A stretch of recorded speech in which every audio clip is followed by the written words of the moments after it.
विज्ञान के प्रति रुचि रखने वाले विद्यार्थियों के लिए राष्ट्रीय आविष्कार अभियान के तहत समग्र शिक्षा और SCERT उदयपुर की मेजबानी में जिला स्तरीय विज्ञान मेले का आयोजन चौपासनी हाउसिंग बोर्ड स्थित राष्ट्रीय उच्च माध्यमिक विद्यालय अल्पभाषा में किया गया।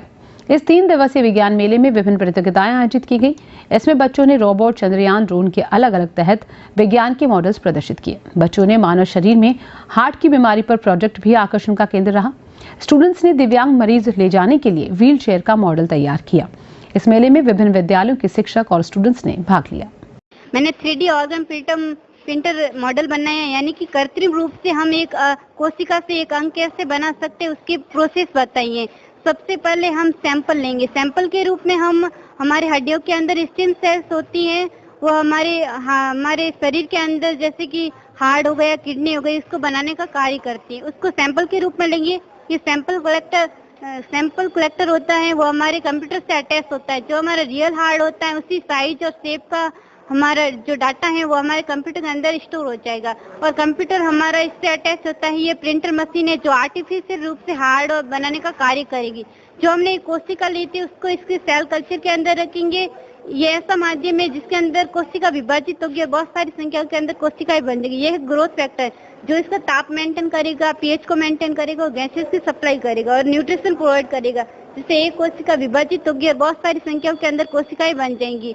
इन कोशिकाओं को हम टिश्यू प्रिंटर के अंदर ट्रांसफर करेंगे। इसके अंदर बायो इंक होती है और साथ में मिलकर ये परत के ऊपर परत बनाने का कार्य करती है, जिससे उत्तक बन जाएंगे। उत्तक को हम ऑर्गन प्रिंटर के अंदर ट्रांसफर कर देंगे, जिससे यहाँ पर हमारा रियल हार्ट है उसी साइज का हार्ट बनकर आर्टिफिशियल रूप से तैयार हो जाएगा। उसको हम मानव के अंदर ट्रांसफर कर सकते हैं। इसका कोई साइड इफेक्ट नहीं है और ये उसी साइज का बनेगा जिस तरह से हमारा रियल हार्ट है। सर, ड्रोन के बहुत सारे यूसेज है। ये एग्रीकल्चर में यूज आता है, ये ट्रांसपोर्टेशन के लिए यूज आता है और सर वाइल्ड लाइफ एनिमल्स की मॉनिटरिंग के लिए काम आता है। मिलिट्री में भी निगरानी रखने के लिए और दूसरे देश पे अटैक करने के लिए भी ये काम आता है।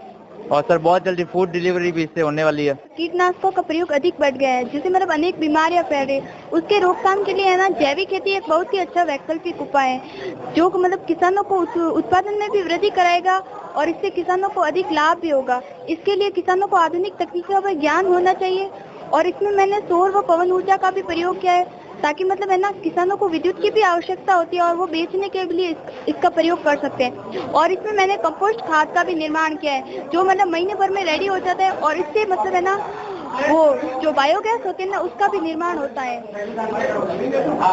जैसे ये आग लग रही है, इसका प्रयोग मतलब ईंधन के लिए किया जाता है। इस मेले में कुल 473 पंजीयन हुए, जिनमें से 223 जो है वो प्रादर्श या मॉडल के अंदर बच्चे आए थे, उन्होंने भाग लिया।